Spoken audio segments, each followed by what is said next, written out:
Content warning. This episode discusses workplace discrimination, gender bias, racialized stereotypes, and the emotional toll of leadership backlash.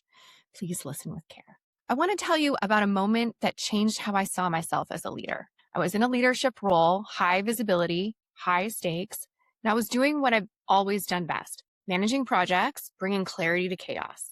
I was setting direction, making decisions, holding standards. And I remember sitting in a feedback conversation where my boss said to me, "You're really effective, but people experience you as a little bossy. And you might want to smile more." Bossy. Smile more. Not you're unclear or you're unprepared or you're ineffective, just bossy, smile more.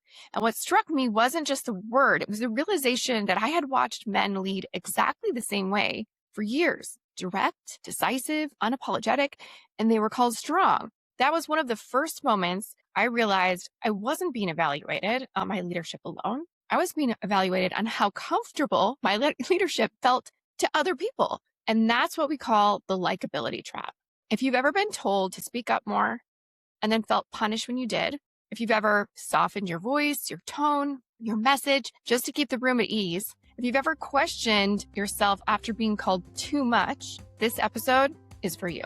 Welcome to the Inspired Podcast. I'm Andrea De La Cerda, CEO, founder, business coach, and someone who's built multiple organizations while navigating what it means to lead as a woman in rooms that were not designed for us. This podcast is about breaking out of inherited patterns so you can build a life, a career, and a level of economic power actually belongs to you. And today, we're talking about something that silently shapes so many women's careers, the likability trap. The double standard that says men are respected for authority, women are evaluated for likability first. And here's the truth. This is not about fixing your personality. This is about understanding the system so you can lead powerfully without shrinking yourself to survive it. Let's name what's actually happening. There is decades of research now showing that women leaders face what's called a double bind. If you're warm, you're liked, but not always respected. If you're assertive, you're respected, but often less liked. And I didn't learn this from research first. I learned it from lived experience, as I'm sure many of you have as well. I've been in rooms where I say something clearly and it lands flat. Yet a man repeats it and now it becomes a direction, becomes this great idea.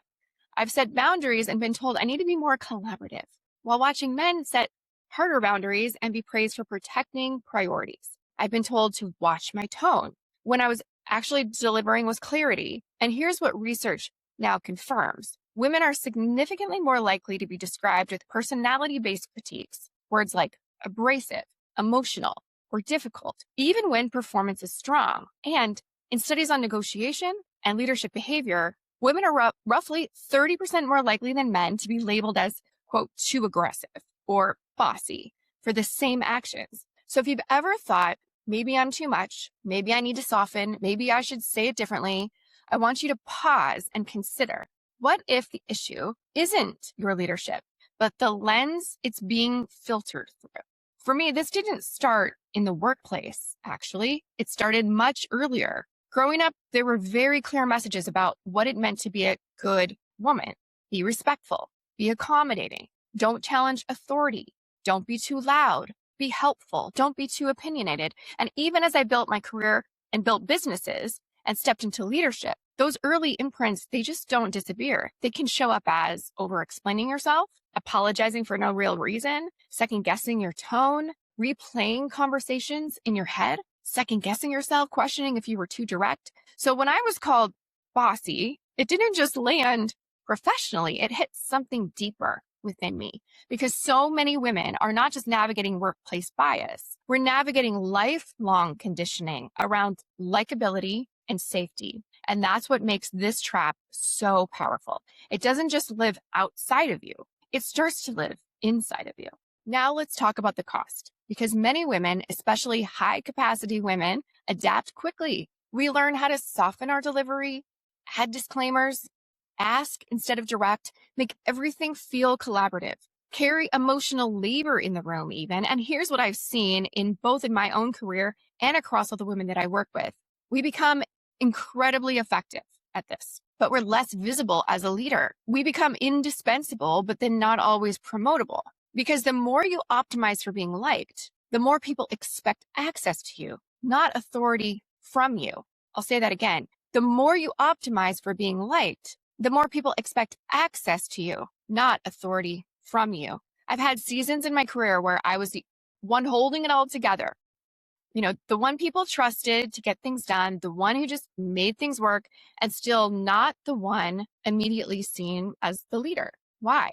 Because I was carrying responsibility without fully acclaiming authority. And those are not the same thing. But now we need to widen the lens, because this experience is not the same for all women. Even though mine's been tough, women of color, especially Black women, face a much sharper version of this dynamic. Where a white woman might be called abrasive, a Black woman may be labeled angry, hostile, or intimidating. And research shows that stereotype materially impacts performance evaluations, leadership opportunities, perceived emotional control. So when we talk about just be confident or just speak up, you have to understand that the consequences of visibility are not equally distributed. And if you've ever felt that, you are not imagining it. It is not in your head.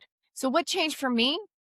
There was a moment where I realized if I keep calibrating myself for other people's comfort, I will never fully step into my own power. And that doesn't mean becoming harsh. It doesn't mean abandoning empathy for people. It means I stopped asking, did they like how I said that?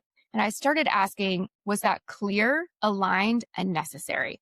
That shift changed everything because I became more grounded, more precise, and less than apologetic. And interestingly, my impact increased too. Not because everyone suddenly liked me, trust me. Many people don't, but because people could trust me. Here's what I want you to take with you. First, redefine your metric.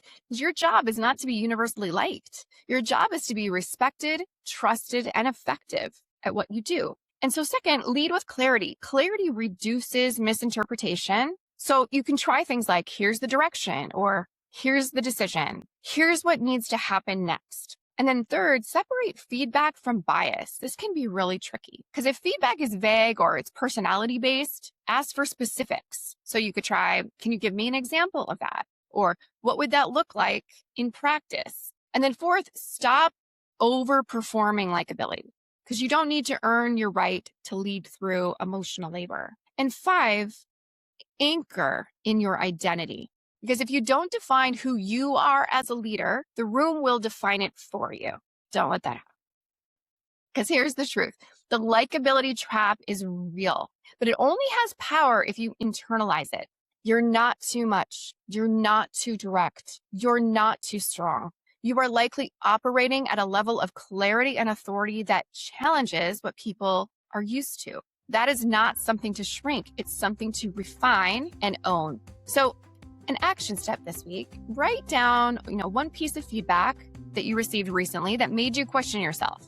Then ask, was this about effectiveness or was this about comfort? That question will change how you lead. If this episode resonated, please DM me on Instagram, AndreaDLC_coach, and tell me the label that you're ready to release. Because bossy might just be what people call a woman who stopped asking for permission. Until next week, you are not here to be liked. You are here to lead. Take care.